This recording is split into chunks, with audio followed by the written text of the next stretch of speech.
Hi everybody, I hope you're all doing well. It's been a couple of weeks since you've seen me because my work has just been absolutely crazy.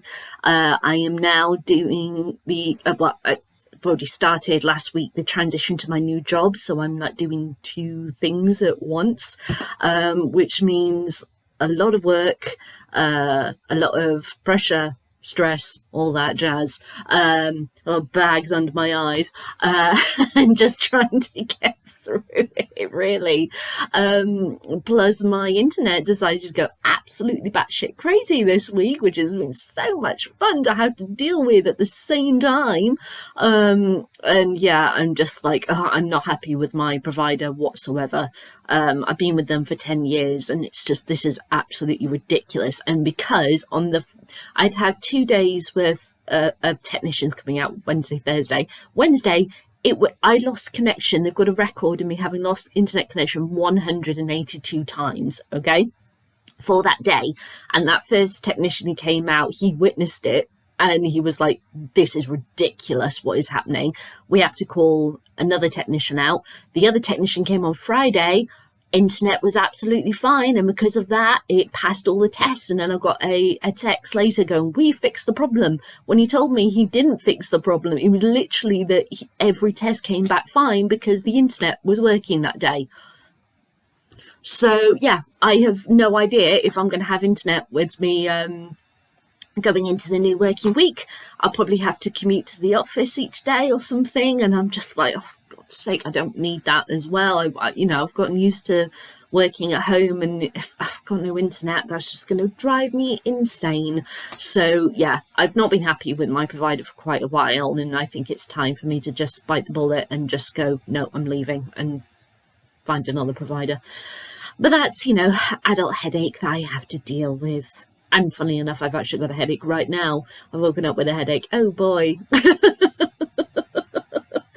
But anyway, let's talk about what I'm here to discuss, which is Plum Sykes' Wives Like Us. I bought this book on kind of like a whim because I was in a mood where I was like, I need to buy myself a book. Sometimes you just get that. And I saw it and it had been shoved in my face constantly on social media, through emails from like Waterstones, in bookshops. And I was like, fuck it, I'll buy it, give it a go. Reading the blurb of this book, I thought this was going to be like a modern Jeeves and Wooster.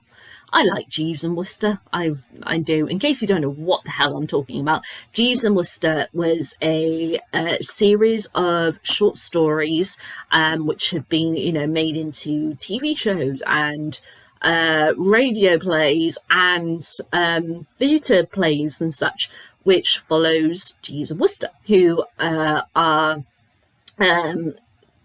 a guy from the I can't remember if it's 20s or 30s. I have a feeling it's more 20s.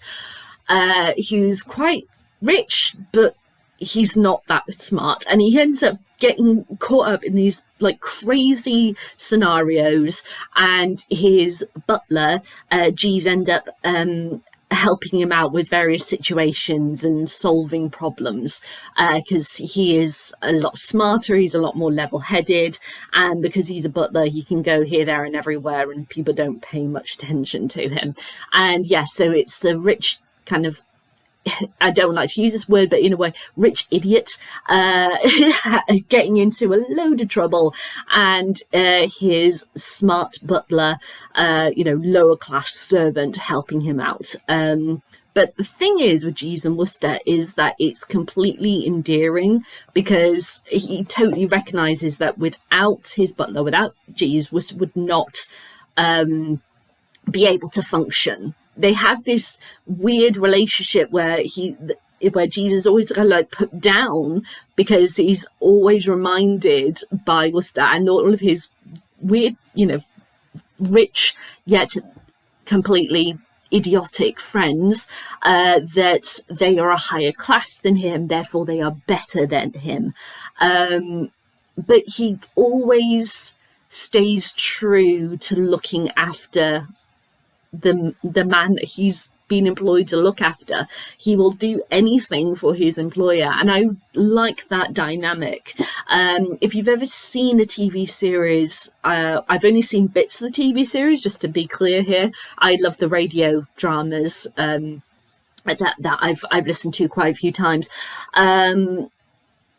The TV series has Hugh Laurie and Stephen Fry, and Hugh Laurie plays Worcester, the rich young guy who's just quite idiotic and does weird and wonderful things, and Jeeves is played by Stephen Fry, and the two of them in those roles is just absolutely perfect casting. I really, really love that. So yeah, if you do watch any of those, you'll see what I mean with the dynamic of how it just works, and having two actors like Hugh Laurie and Stephen Fry playing those parts, they fit like gloves. It's perfect casting. So yeah.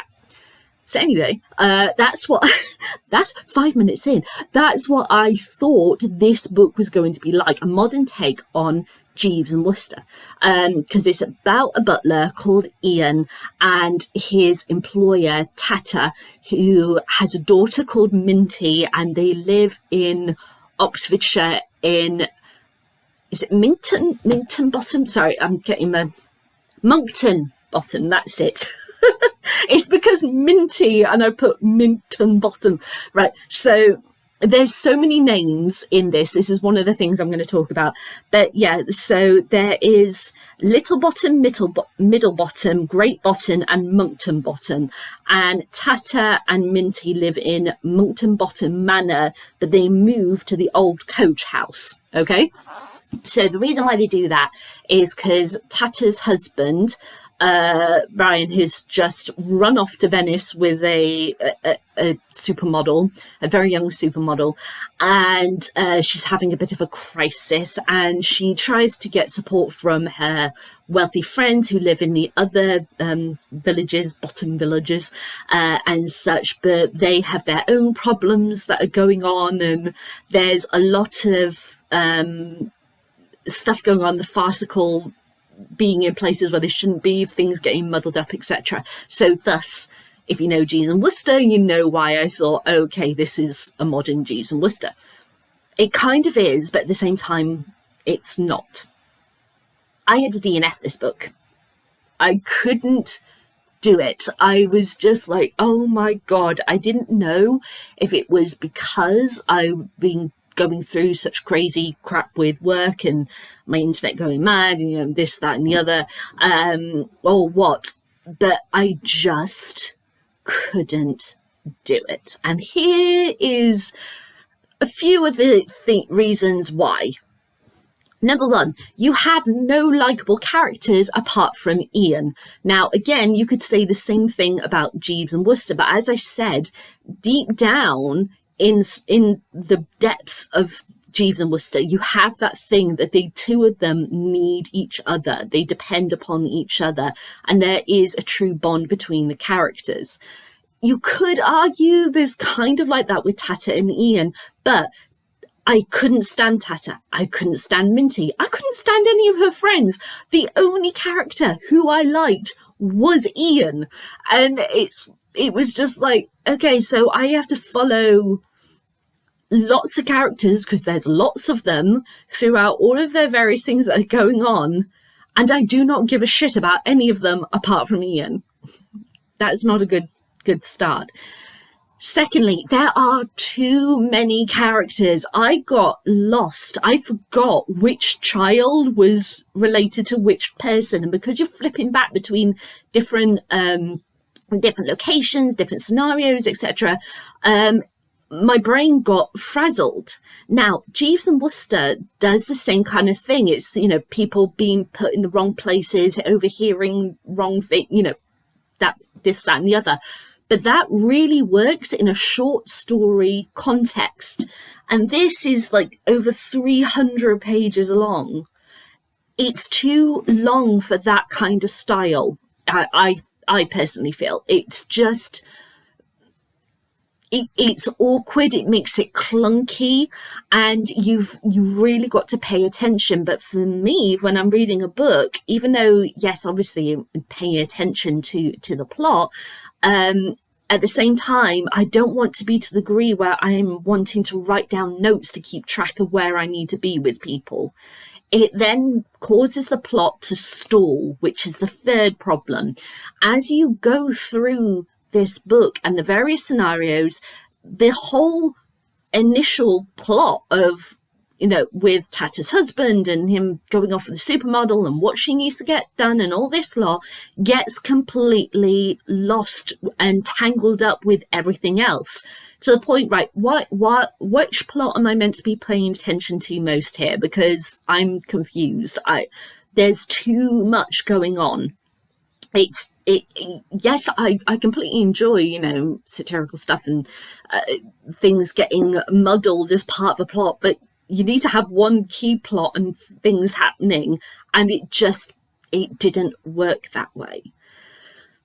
Number 4, the designer name dropping drove me up the fucking wall. I'm sorry, that as soon as we read, right, the first bit where we get introduced to Ian, let me just see. Right. So Ian Palmer, 36, looks 32 due to the daily appliance of Elna's Man-Letin moisturiser to face and neck, was snoozing like a cherub. The executive butler to one Augusta Tata Hawkins was slap bang in the middle of a delicious dream. So that's our first sentence. So straight away we're told that he's 36, he looks 32, but because of his daily moisturiser, that's why. But had to name drop the moisturiser. Then after another sentence about his dream, it then refers to his iPhone. We then get told about his tortoiseshell glasses from Tom Ford's that gives him the Colin Firth look in A Single Man. And it's so that's 3 designer kind of related stuff on less than a page, the first page, and it's just constantly what Gucci are we wearing, all these various designer loafers, because Ian's got this collection to designer loafers where he's these are my most precious things in my life. The Gucci, the Chanels, the various Swarovski crystals and stuff like this. And I'm I don't give a shit about the designers. What I give a shit about is the plot, where we are going, and why I should care about characters who I don't give a fuck about. I was just you know what? I can't stand all of the name dropping of the designers. It's just too much. And my 5th big problem, characterization. Okay, as I said, Ian was the only likable character, and I did like the fact that we did learn various things about him, but Tata, Minty and the other characters, they were just so unlikable that any kind of references to their past, their whatever, I was just no, I don't care. And there's not many of them either, so it just kind of feels that okay, this is probably very bad of me to say, but I'm going to say it. I almost feel like perhaps Plum Sykes didn't give a shit about these characters. I didn't give a shit about them. Maybe that was on purpose. I do not know. But I just felt why am I supposed to care about this woman who is in the very first chapter ringing Ian at 4:30, 5 o'clock in the morning, demanding that he bring her breakfast and all that straight away and such, and that she has to ring him at specific times and say, I'm here, bam, bam, bam, bam, bam, do this, that, and the other. It's because she doesn't have, a proper schedule and everything. And it's just God's sake, I was can I just have a break? Can I just please have a break from this woman? Because she drives me up the fucking wall. I wanted to slap her at some times. I really did. I could not stand her. And the fact that her friends are just as awful, are just as suffocating, are such as terrible role models for their children. And yeah, I didn't like any of it. So I had to stop. I mean, as I said, Ian was the only thing that I did properly like about this book. and the flow is very, very fast. It's like you're strapped in, zoom, going at 100 miles an hour. There's so much going on. But it's too frantic. It's too hectic. There's too much going on. There are too many characters to keep track of. The characters are insufferable. The characterization isn't great. And the actual plot itself is not strong whatsoever. It's about a summer fete that is happening, and the rich people who are attending it and their messed up lives. And I'm supposed to give a crap because they're talking about designer names that is supposed to make me feel that I should like envy them, or at least that's the persona that they're giving off in this book. And I don't care. I'm not a designer person. I'm not impressed by that. I don't give a shit. So I just feel like this is a book designed for someone who is not me. Sorry there. I've got a little tickle in my throat. It's too much. It's a big fat no from me. I cannot stand this book. I don't care if it's about luxury, about that I should envy these people or whatever. I do not. So there we go. It's a short, sharp review for you this week. But yeah, this is just wrong on so many levels. And I actually looked at Goodreads for this because I was very intrigued, because if you go on like Waterstones or whatever, they will always have it as 5-star because it's a popular book and such. It will always be 5-star. But if you look at Goodreads, you really get a good indication about how this book is actually perceived by people, by readers. And if your book reaches 4 stars or higher, it's a decent book. This is like 3.5 or 3.6. I can't remember which one at the moment. And I saw that after I had DNF'd it. And I was like, yeah, I know why. And it's very interesting that it's either like 4 or 5 star or it's 1 star. But obviously the 1 stars are the ones that are the majority. So therefore they have, they've caused the shift in the balance and everything. So it's a Marmite book. You either love it or you hate it, and I hated it with a passion. It just, I look at these and the comments on the back of the book, and it's like, I absolutely adored Wives Like Us. I thought it was so fun and funny, a romp, a riot, a glorious dollop of much needed escapism. Yeah, but it was escapism about people who I in life would not want to be around whatsoever, and I would not give a shit about the things that they give a shit about. So that escapism is hell for me. It just doesn't work for me. So yeah, it's just, this made me want to just like slam my head against it. It might work for some people. It just doesn't work for me. I'm sorry. It just doesn't. It was a trial to get through those 100 pages. And yeah, I'm not interested in trying those 100 pages again. So let's ask my usual questions. Would I read this again? No. No. Would I recommend this to anyone?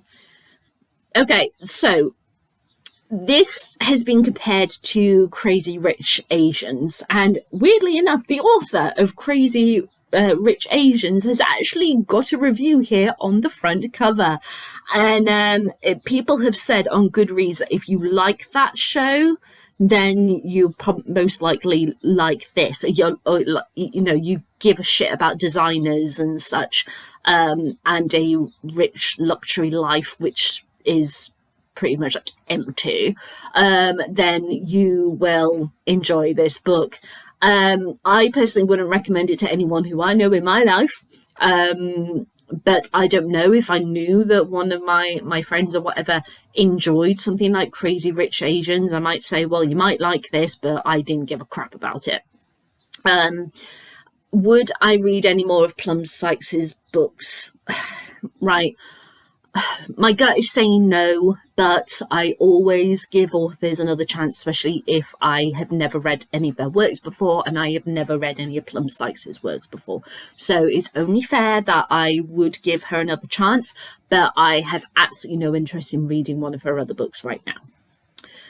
So there we go. Wives Like Us, a book that was absolutely shoved down my throat to read, and when I picked it up, I absolutely hated it. I had hoped it would be a modern Jeeves and Wooster, which actually has a lot of heart at the centre of it, only to find it was completely void of a soul. It lost its plot, its characters were not great, and it just didn't work for me whatsoever. But of course, that's my opinion. That doesn't mean that it's going to be yours or anybody else's opinion, because each to their own. But yeah, Wives Like Us by Plum Sykes did not work for me. So those are my thoughts on it. Have you read this book? I'd love to know what you think. You leave a comment in the comments box below. Give me a thumbs up, thumbs down, tag together at your side. And I'll be back with my next read, which is actually one of my more chunkier books that I have picked up for the first 12 reads of the year, and that is Threadneedle by Carrie Thomas. This is actually, I think she's published like 2 more books of this since. So this is her first book, and it was her first book as well. So I'm very interested to read Threadneedle, and I'll be back with my thoughts on that as soon as I am done. All right then, everybody, bye.